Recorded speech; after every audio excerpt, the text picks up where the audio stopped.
오늘도 새벽을 깨워 기도 자리에 나오신 성도님들을 주님의 이름으로 환영하고 축복합니다. 기도하겠습니다. 살아계신 하나님 감사합니다. 오늘도 우리에게 새 하루를 허락하셔서 거룩한 이곳에 나오게 하시니 감사합니다. 하나님, 이 하루 살아갈 때 우리가 주님의 음성에 귀 기울이 원하고 주님의 말씀 앞에 순복하길 간절히 소망합니다. 오늘 하루도 우리 안에 있는 죄악된 것을 따라 사는 삶이 아니라 하나님이 기뻐하시는 길, 하나님 원하시는 생명의 길로 나아가는 사랑하는 모든 대한교회 가족들 되게 도와주시옵소서. 하나님, 새생명 축제가 끝나고 이제 또 그 많은 영혼들에게 다시 한번 이 자리로 나올 수 있기를 소망합니다. 하나님이 부르신 백성들, 하나님이 예비하신 영혼들 이 자리에 다시 나와 말씀 듣고 하나님의 사람들로 살아갈 수 있도록 은혜 베풀어 주시옵소서. 전도 축제가 끝난 것에서 그치는 것이 아니라 이제는 저들이 계속해서 나올 수 있도록 우리가 할 수 있는 역할들을 찾아가게 하시고 하나님, 우리가 해야 할 것들에 집중하는 시간들 되게 도와주시옵소서. 하나님, 제자훈련이 진행되고 있습니다. 제자훈련이 문화가 되는 교회가 되길 소원하고, 특별한 하나님, 이 제자훈련을 통하여 하나님 무언가 한 코스 끝나는 것이 아니라 우리의 전 인격에서 변화가 있게 하여 주시옵소서. 그리하여 제자훈련이 끝날 때 하나님, 우리의 변화된 모습을 통하여 모든 믿지 않는 자들에게 또 믿는 자들에게 우리의 믿음의 진보가 일어나는 귀한 기회가 될 수 있도록 하나님 은혜 베풀어 주시옵소서. 하나님, 모든 사역자들을 하나님께서 붙잡아 주셔서 날마다 이 말씀의 자리에서 생명의 말씀이 흘러가게 하시고 하나님 맡은 부서와 하나님께서 맡겨주신 사명에 집중하여 하나님이 기뻐하시는 그 모든 일들이 일어날 수 있도록 도와주시길 간절히 소원합니다. 특별히 하나님, 우리 아픈 성도들을 기억하여 주셔서 육적으로 영적으로 아픈 우리 성도들을 붙잡아 주시고 하나님 치유의 강선을 하나님께서 비추어 주셔서 저들이 회복되게 도와주시옵소서. 다음 세대들을 기억하여 주셔서 이들이 하나님 말씀으로 기도로 잘 양육되게 하시고 하나님, 이들을 통하여 우리 대한교회 다음 세대가 든든히 일어날 수 있도록 은혜 더하여 주시옵소서. 이제 말씀을 듣습니다.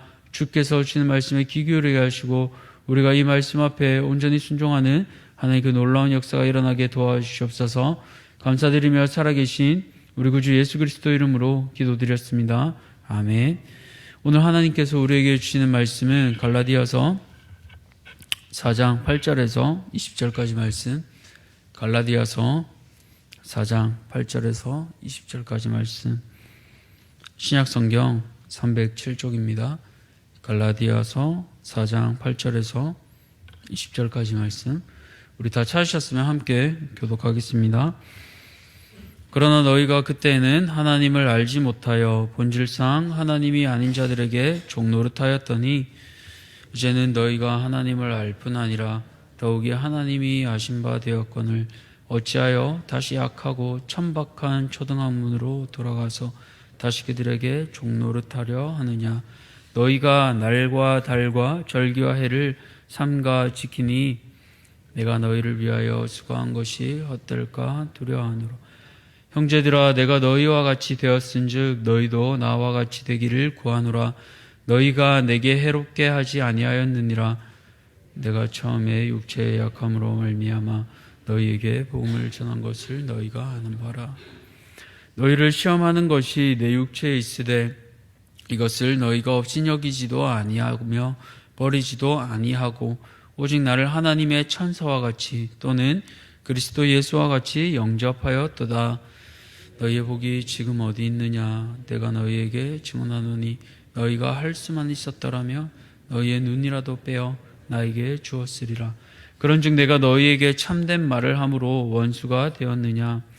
그들이 너희에게 대하여 열심내는 것은 좋은 뜻이 아니요 오직 너희를 이간시켜 너희로 그들에게 대하여 열심을 내게 하려 함이라.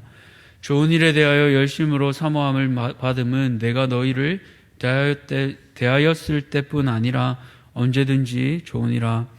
나의 자녀들아, 너희 속에 그리스도의 형상을 이루기까지 다시 너희를 위하여 애쓰는 수고를 함께 읽겠습니다. 내가 이제라도 너희와 함께 있어 내 언성을 높이려 함은 너희에 대하여 의혹이 있음이라. 아멘. 오늘 성도가 돌아가야 할 자리, 성도가 돌아가야 할 자리라는 제목으로 말씀을 함께 나누고자 합니다. 성도님들, 한 번씩 물건이 없어져서 곤란을 겪어보신 적 있지 않으십니까? 있어야 할 자리에 없어서 한 번씩 곤란을 겪는데요, 살아가다 보면 우리가 한 번쯤 겪게 되는 일입니다. 물건이 그렇듯이 사람도 그렇습니다. 사람도 있어야 할 자리에, 돌아가야 할 자리에 없으면 어려움을 겪게 됩니다. 이전에 뉴스를 보았는데요, 한 젊은 부부가 게임에 빠져 아이는 내팽개쳐 두고 하루 종일 PC방에서 게임을 하다가 가난아이가 혼자 있다 보니 결국 아이가 죽게 된 슬픈 소식을 들은 적이 있습니다. 이처럼 바로 있어야 할 자리를 비우고 돌아가지 않았기 때문입니다. 이처럼 사람이 있어야 할 자리에 없으면 또 여러 사람이, 또 그 사람이 어려움을 겪게 되는데요, 오늘 갈라디아 교회 상황도 동일해 보입니다.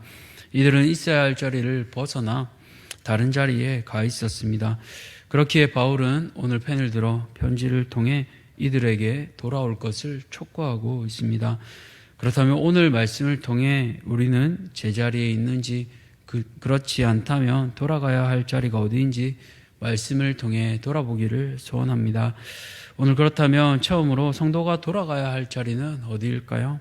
바로 하나님과 교제하는 자리로 돌아가야 합니다. 그러면 어떻게 해야 될까요? 무엇보다 세상 초등학문을 버리고 하나님에 대한 바른 지식을 가져야만 합니다.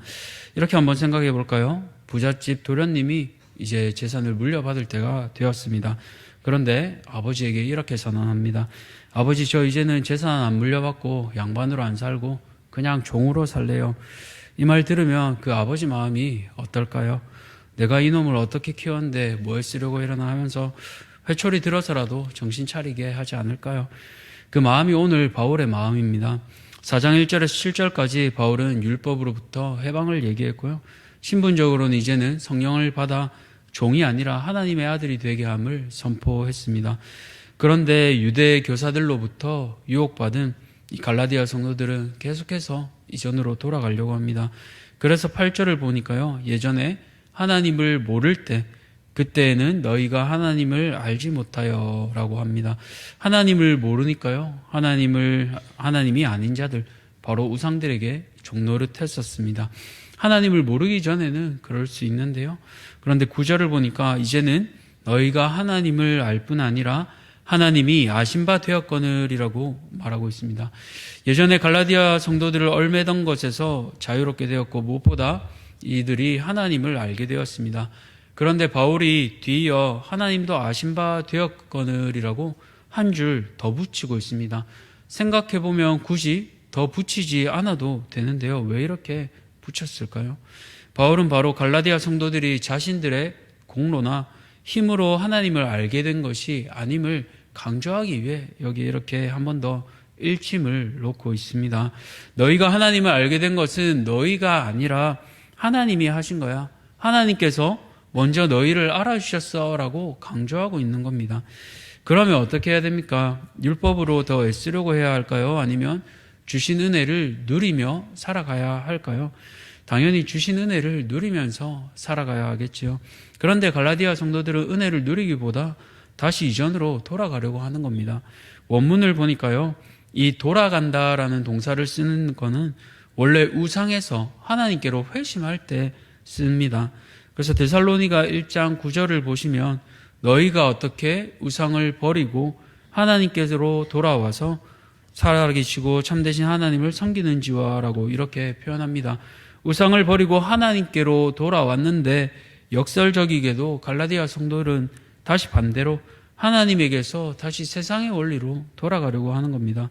그러니 바울이 기가 차지 않겠습니까? 이 상황이 마치 출애굽 후에 시내산에 있던 이스라엘 백성들과 같습니다. 하나님께서 은혜로 이스라엘 백성들을 끌어내셨는데요, 이제 애굽에서 노역도 해방되고 섬기지 않아도 됩니다. 그리고 하나님의 말씀을 받으러 모세가 시내산에 올라갔는데 그새를 참지 못하고 황금 송아지를 만들어 버리잖아요. 하나님이 계시는데 왜 황금 송아지를 만들까요? 우리의 죄악된 본성은 본능적으로 다른 것으로 채우고 하고 싶어 합니다. 하나님 한 분만으로 충분하고 복음으로 충분한데 그렇지 못한 게 인간의 죄악된 모습입니다. 그래서 그것만으로 모자라 뭘 더하려고 합니까? 오늘 10절을 보니까요. 너희가 날과 달과 절기와 해를 삼가 지키니 바로 종교적인 열심을 더하는 겁니다. 날은 유대인의 안식일, 달은 유대인의 새로운 달인 축제, 절기는 유대인들에게 중요한 새 절기인 무교절과 오순절, 장막절이고 해는 희년과 안식년을 뜻합니다. 이런 거 지키는 자체가 사실 잘못된 건 아닙니다. 그러나 이것들을 통해 구원을 얻거나 하나님, 사람의 인정을 받는 용도로 바뀌게 되면요. 이것만큼 슬픈 일이 없는 겁니다. 그래서 바울은 10절 뒤에 뭐라고 얘기합니까? 약하고 천박하다라고 얘기하는 겁니다. 천박하다라는 것은 원문으로 보니까 가난하다라는 뜻이 있습니다. 무슨 말입니까? 마음이 가난한 거예요. 하나님만으로 충분해야 하는데 다른 것으로 계속 채우니까 가난한 겁니다. 사랑하는 성도님들, 혹시 우리 안에 이런 모습 없습니까? 분명 복음 예수 그리스도를 믿음으로 우리가 새 사람이 되었습니다. 그렇게 우리의 방향은 이제 하나님께로 가야 합니다. 혹여나 내 믿음이나 행위를 자랑하려고 갈라디아 성도들처럼 지키고 있는 우리의 초등 학문은 없습니까? 그것을 버리고 하나님과의 참된 교제로 나아가시기 바랍니다. 이 새벽 기도도 수요 금요 예배도 내 믿음을 자랑하기 위함이 아니라 하나님과 깊은 교제로 나아가기 위함입니다. 오늘 기도하실 때요, 우리에게 깨닫게 하시는 내려놓을 것들은 내려놓고 우리를 향해 말씀하시는 하나님과 친밀함을 더욱 누리시는 성도님들 되시기를 축복합니다. 두 번째로 오늘 말씀을 통해 우리 성도가 돌아가야 할 자리는 어디일까요? 바로 참된 지체 간의 교제의 자리로 나아가야 합니다. 바울은 갈라디아 교회 성도들을 애끓는 마음으로 야단치고 있지만 처음부터 그렇진 않았습니다. 오히려 반대였습니다. 그렇게 12절부터 15절까지 바울은 이전에 갈라디아 성도들의 모습을 회상하는데요. 12절 하반절을 보시면 너희가 내게 해롭게 하지 아니하였느니라 라고 하고 있습니다. 오히려 갈라디아 성도들은 바울의 연약함을 품어준 것을 알 수 있습니다. 이 연약함에 대한 해석은 학자들마다 다양한데요. 보통 우리가 잘 아는 대로 눈의 질환으로 보기도 하고 또 어떤 학자들은 사도행전 13장 13절에 나오는 것처럼 바울 일행이 밤빌리아 버가에 도착한 후에 해안에서 말라리아에 걸린 것으로 추측합니다. 어쨌거나 바울은 복음을 전하기 위해 장거리를 이동해야 했고 또 자비량 사역이었기에 텐트도 쉼없이 만들어야 했습니다. 이처럼 격한 노동과 복음 사역까지 이중직을 해야 됐기 때문에 쉼없는 생활로 인해 바울은 건강이 좋지 않았던 것으로 추측됩니다. 그런 연약한 바울을 갈라디아 성도들은 품었습니다. 14절을 세번역 표현으로 보니까요, 이렇게 말하고 있습니다. 그리고 내 몸에는 여러분에게 시험이 될 만한 것이 있는데도 여러분은 나를 멸시하지도 않고 외면하지도 않았습니다. 여러분은 나를 하나님의 천사와 같이 그리스도 예수와 같이 영접해 주었습니다. 바울의 모습은 갈라디아 사람들에게 시험이 될 수 있었습니다. 그는 육체의 가시로 연약해져 있었습니다. 그러나 그런 그의 연약함에도 불구하고 갈라디아 성도들은 복음을 받아들이고 바울을 하나님의 천사와 같이 예수님과 같이 영접했습니다. 이것이 참 복음의 능력이지 않습니까? 그뿐 아닙니다. 15절을 보시면요, 갈라디아 성도들이 할 수만 있으면 자신들의 눈이라도 빼어 바울에게 줄 정도로 바울을 사랑했습니다. 왜 그렇습니까? 바울이 복음으로 자신들이 복받았습니다. 성령을 선물로 받았습니다. 그렇게 그 기쁨이 충만해서 처음 복음을 전해준 그 사역자를 어떻게든 잘 섬기고 싶은 겁니다. 당시 문화의 연약함은 흠으로 여겨졌는데요. 그의 연약함에도 불구하고 바울을 인정하고 품었던 것이 갈라디아 성도들입니다. 그러나 이제는 유대교사들에게 속아 참된 말을 하고 있는 그 바울을 원수로 여기고 있는 것이 지금 상황입니다. 처음 바울과 누리던 그 친밀한 교제가 깨어진 슬픈 상황인 것입니다. 사랑하는 성도님들, 오늘 우리 가운데 이런 모습은 없습니까? 전에 주 안에서 형제요, 자매로 친밀하게 누리다가 서먹하게 된 사이는 없습니까? 참된 복음은요, 우리를 바른 자리로 돌아가게 합니다. 우리가 돌아가야 할 자리는 바로 교제의 자리입니다. 때로 바른 말은 우리를 아프게 합니다. 또 우리의 마음을 상하게도 합니다. 그러나 입에 쓴 약이 몸에 좋다고 하지 않았던가요? 사랑의 반대말은 무관심입니다. 우리를 사랑하기에 또 그런 말을 우리에게 해주는 것입니다. 오늘 혹여나 우리의 관계와 틀어진 지체가 있다면 함께 기도하며 용서하시기 바랍니다. 참된 복음은 옆으로 사람들과의 관계를 회복해야 합니다. 그렇기에 용기가 또 필요합니다. 시간이 많이 지나면 그냥 이 상태가 좋은 것처럼 보일 때도 있는데요. 그러나 우리는 모두 천국에서 다시 만날 사람들입니다. 예수님 앞에서 삐진 모습으로 지낼 수 없잖아요. 오늘 지체들 간의 관계가 회복될 수 있도록 함께 기도의 자리로 나아가시기 바랍니다. 마지막으로 오늘 말씀을 통해 성도가 돌아가야 할 자리는 어디입니까? 바른 열심의 자리, 사역의 자리로 돌아가야 합니다. 앞서 말씀을 통해 하나님과 교제의 자리, 또 지체와 교제의 자리로 돌아가야 함을 들었습니다.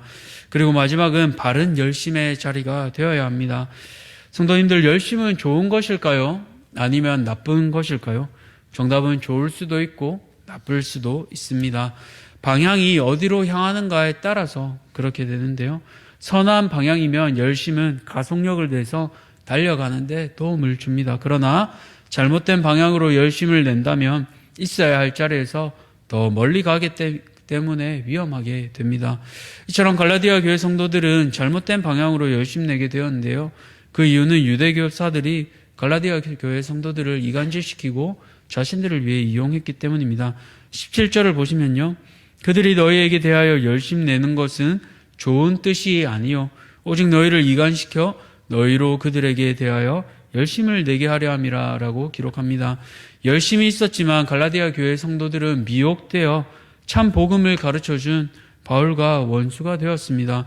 그리고 그 열심을 구원과 관련 없는 할례와 절기를 지키는 데 쓰게 되었습니다. 이처럼 유대교사들은 열심을 하나님이 위한 것이 아니라 자신들의 주장을 위해, 그리고 갈라디아 성도들을 꿰어 후원받기 위해 사용했습니다. 이 결과가 선하게 나타나고 있습니까? 그렇지 않습니다. 11절에 바울의 고백처럼 바울이 수고한 것이 오히려 헛된 것과 같이 됩니다. 한 사람이 선하게 사역을 이루어 놓은 것이 완전히 변질되게 한 것입니다. 그렇다면 우리는 어떤 방향으로 열심을 내야 할까요? 오늘 19절을 통해 함께 찾고자 합니다. 우리 19절을 우리 함께 읽겠습니다. 시작. 나의 자녀들아, 너희 속에 그리스도의 형상을 이루기까지 다시 너희를 위하여 해산하는 수고를 하노니. 그렇습니다. 선한 열심의 방향은 바로 예수님의 형상을 닮아가는 데 있습니다. 그러나 이 예수님의 닮아가는 것이 결코 쉽지만은 않은데요. 바울이 말한 것처럼 해산의 수고와 같습니다. 해산의 수고, 저는 직접 경험하지 않아 모르지만 아이를 낳는 모습을 보면 얼마나 힘겨운지 모릅니다. 뼈가 으스러지고 몸이 변화되고 낳기 전에는 잘 들어가던 옷도 들어가지 않고, 또 애가 커가면서 어떻습니까? 애가 말이라도 잘 들으면 보람이 있는데 맨날 빼 굴고 하면 참으로 힘든 일이 아닙니다. 그런데 시간이 조금 더 지나가면 어떻게 됩니까? 사람 형상을 갖추어가고 말을 듣기도 하고 이해하기도 하고 엄마 아빠 하고 하면 그때부터 기쁘고 행복하잖아요. 그러니까 또 시간이 지나면 어떻게 됩니까? 그 해산의 고통을 망각하고 둘째를 가지고 셋째를 가지고 하지 않습니까? 복음도 마찬가지입니다. 한 명 전도하는 것이 쉽지 않은데요. 전에서 그 사람이 세례를 받고 또 직분을 받고 사람이 자라가는 그 모습처럼 성장하는 모습을 보면 얼마나 귀하고 아름답습니까? 그 사람이 리더로 세워지고 가는 것을 보면 참으로 기쁠 수 없습니다.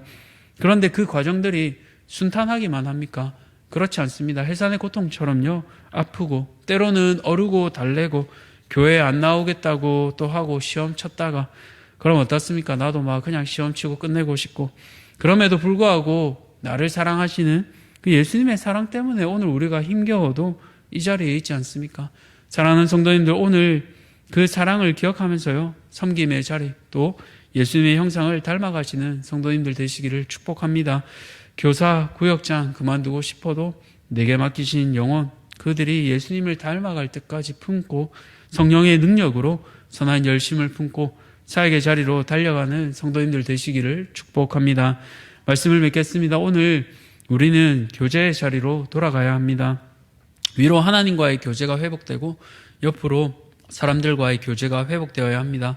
또 예수님의 모습을 담기 위해 바른 열심으로 사역의 자리로 돌아가야 합니다.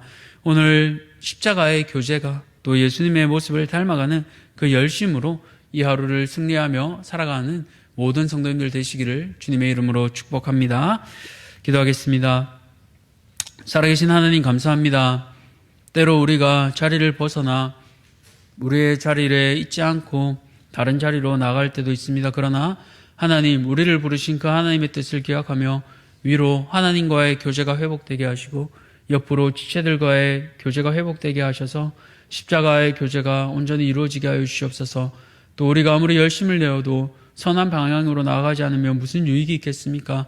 하나님, 선한 열심을 품고 해산의 수고와 같이, 해산의 고통과 같이 예수님의 형상을 날마다 닮아가 하나님, 바울과 같이 너희는 나를 본받으라 고백할 수 있는 사랑하는 대양 가족들 모두 되게 도와주시옵소서. 모든 것들 감사드리며 살아계신 예수 그리스도 이름으로 기도드렸습니다. 아멘. 하늘에 계신 우리 아버지여, 이름이 거룩히 여김을 받으시오며 나라가 임하시오며 뜻이 하늘에서 이루어진 것 같이 땅에서도 이루어지이다. 오늘 우리에게 일용할 양식을 주셨고 우리가 우리에게 죄 지은 자를 사하여 준 것 같이 우리 죄를 사하여 주셨고 우리를 시험에 들게 하지 마시옵고 다만 악에서 구하시옵소서. 나라와 권세와 영광이 아버지께 영원히 있사옵나이다. 아멘. 오늘은 지탄 사랑교회 오민식 목사님을 위해 기도하겠습니다. 첫 번째로 자립이 되는 교회, 당회가 조직되는 교회, 다른 교회를 도울 수 있는 교회가 되도록 기도해 주시고, 두 번째로 복음이 전해지며 믿는 사람이 많아지도록 기도해 주십시오. 또 마지막으로 연세가 많으신 성도님들 영육간에 강건케 되도록 기도해 주시기 바랍니다. 오늘 지탄 사랑교회 오민식 목사님을 위해 함께 기도하시고요. 또 개인의 기도 제목을 가지고 함께 기도의 자리로 나아가겠습니다.